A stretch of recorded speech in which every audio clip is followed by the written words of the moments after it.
Good morrow to thee. You're watching Agamemnon from the Bren System. This is Wumble, channel of the Breast System. What is up? So yeah, I'm doing another vlog because we've been drawing a lot lately and I have something to yap about again because I need to yap constantly or I'll go insane. Such is life when you are the extroverted type of autistic. You just need to be talking to someone at all times or you'll go insane. It's a delicate balance. But anyway, it's October. I'm in high spirits because the Traumaversary in September is no longer affecting me. I went through some pretty horrible stuff a couple Septembers ago, and it kind of sours the month for me, which is a shame because that's my birthday month, and it's weird. Every September I fluctuate between being happy because it's my birthday and being miserable because of Traumaversaries. Complex trauma. It really is complex. But now it's October, and that means the autumn is properly in full swing now, which means comfy, warm outfits, and it also means Halloween month, and you know, I'm a goth, it's the month. I'm a goth, it's the month. It's really quite simple. What are you not getting? Who doesn't love October? If you don't love October, please explain. I genuinely don't understand people who don't love October. Normally this is the time of month that I would be doing Inktober, Goretober, or some other challenge. But this time is different because I have a different project to focus on. When I first moved into this house, everyone here was a little bit sad and didn't really like it, and it wasn't any one individual person's fault. It's not like the house is toxic, everyone here is nice to each other. It's just that A had a job that she hated, for one thing, which made her depressed, which made everyone else feel a little bit depressed. But she quit that job now, which is good for her. I'm so happy for her. From what I've heard, that job was such a toxic environment. I'm just pleased to know she's out of it. And it's been great for her. I'm really happy that she's in a better mood. And the thing about A is she's very handy, which is really useful for me because it means that the two of us can take our individual cases of design autism and combine them together, and that's what this project is all about. We're redecorating the house, yay! We are in the thick of it right now, and it's so exciting. I genuinely am really happy to be doing this. This is gonna make me sound like an absolute freak, which I'm so glad about because, you know, we stan John Waters on this channel. It's all about being authentically and openly weird, let's go. But there is something about home improvement that just makes me go crazy bananas cuckoo fucking bonkers. Like, I don't think I can explain this, it's just I get fully excited about it. It all started when I replaced the bookcase that wasn't a bookcase with a really nice oak bookcase I found. I said bookcase too many times and now it sounds weird to me. But yeah, I found this oak bookcase kind of on the side of the road. It was 9 PM, which is a bit weird of me, but then I called up my roommate and was like, hey, check out this bookcase, and she came and looked at the bookcase and she was like, that's a good bookcase. So the two of us carried it home at 9 AM. We had a little trolley to help with it, but it was weird of us. It was very strange.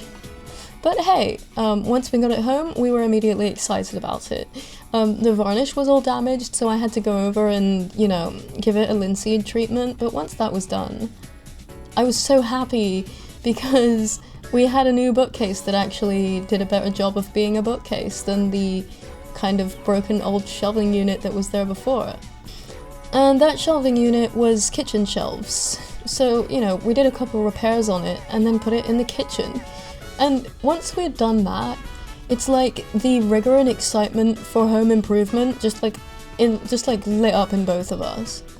There was a moment and we were like, ooh, every little project that we've been meaning to do, that we've been casually chatting about, why don't we just do it now? Why don't we just take October to do them all? So yeah, we've been having fun, going about like vintage stores, thrift stores, charity shops, that kind of thing, and just like hunting for stuff that we can use in our house. It's been a wild ride. one of the ideas we had that ended up turning out okay, actually surprisingly okay, was that Amy had a bunch of these clear vinyl stickers with florals on them, and what we did was we basically applied them to the sides, because we have a white fireplace that's all like covered over. It's not really a working fireplace anymore. So what we did is there's 2 pillars on the side, we covered them in little stickers, little floral stickers, and it looks so much better than I was expecting. So in the end we kept it, and it looks great. I think it looks great. What matters is that we all like it. We all kind of have a thing for maximalism and wacky mid-century vintage shit, so that's what we're doing. We're making it all like whimsical in here. Her design autism, my design autism. When we join forces, there's nothing that can stop us. I stopped off at the vintage store to pick up this lamp that I've been wanting, and oh, the lamp is gorgeous. The stem of the lamp is styled like a little tree. It's like a tree, like, you understand what I mean. And at the base there is a little deer sculpted into the lamp, and it is just adorable, and so when I picked it up, I was thrilled. And the employee who was working at the store that day was also excited, because when I told her that we were redecorating the house, she was so excited for us. She was like, yeah, it's gonna be so cozy by the time winter comes around, and like, that sounds like so much fun, because the people who work in vintage stores are obviously also going to be excited about design. That was a great little conversation. I loved it. We have the blessing of the lady at the vintage store. We have the power of autism on our side. Anything is possible. Autism be damned, those transsexuals sure can decorate.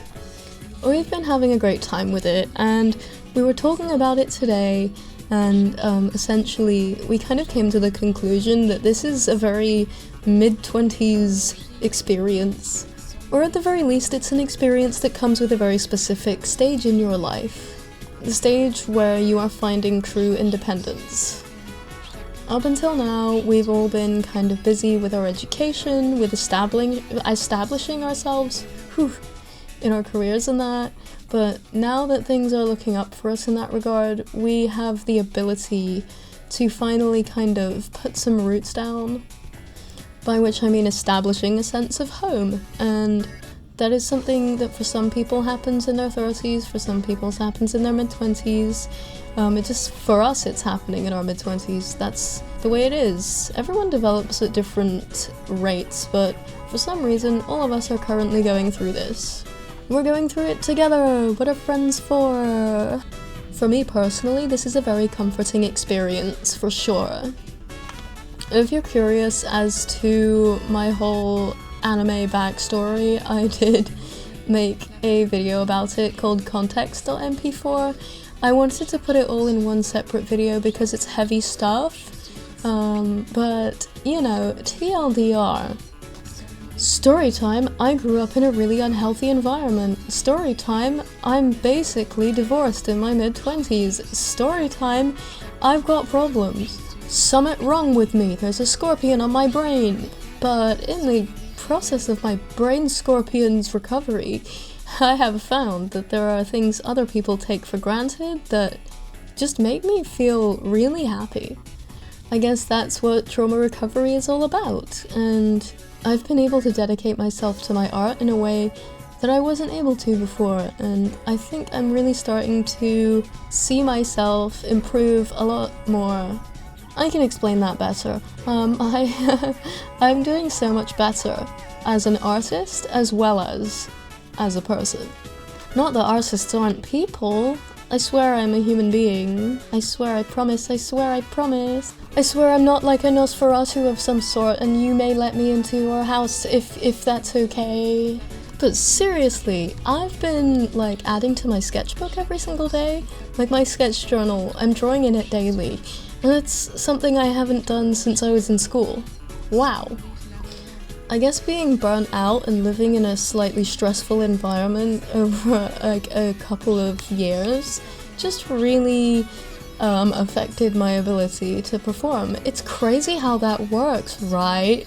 It's almost like the more comfortable and provided for you are and the less problems there are in your life, the better you do at work. Whoa! I mean, come on, the simple fact that I'm posting on this channel again is proof enough. The fact that we're posting anything on YouTube after being burned out on it for so long. Here we are again. There are so many motorcyclists just zooming past my house right now. Plot twist, it's GTA 4, The Lost and Damned, but this time it's real, and the suffering will be real. Also, I'm low-key having problems with my mic. I actually might need to get a new one at some point anyway. My closing message for this vlog is, if you can find the time to put some effort into your space, to making your home more comfortable, more cohesive, more livable, do it. Like, please, think about design. And I know that's easy for me to say because I'm an artist with autism. Of course I have the design autism. That goes without saying. But the thing is, if you kind of allow yourself to take care of your space a little better, it can be a great stepping stone into taking better care of yourself. People underestimate how important it is that your home is a good environment for you. Every now and then, the zookeeper needs to throw an engaging and exciting object into your enclosure, lest you perish from melancholy. And before I go, most of you are still not subscribed. If you enjoy listening to me yap on occasion, go ahead and subscribe, I'd really like that. And give me likes and comments, I really like likes and comments, please.